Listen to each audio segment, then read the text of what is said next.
Listahan kan mga unclaimed replacement plates kan mga motorista sa syudad ni Naga ipigpaskil na sa mga barangay hall. Mantang pag-release asing pag-imprenta kan plastic driver's license mapuuna sa Abril 15. Uyan report ni Chris Novelo. Apwera kan mga anunsyo kan mga aktibidad kan Barangay Concepcion Grande, nakapaskil naman sa bulletin board kan barangay ang listahan kan mga unclaimed replacement plates kan mga motorista.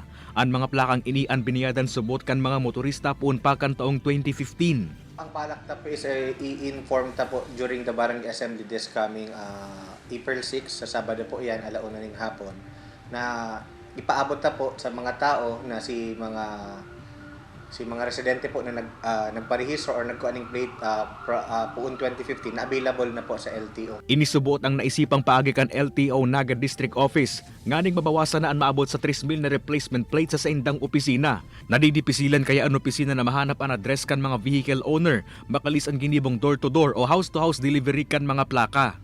Pinag-post namin sa barangay, sa mga bulletin board nila, kasi yung barangay, alam nila yung mga constituents nila, kung ano yung address nila, kung saan yung bahay nila.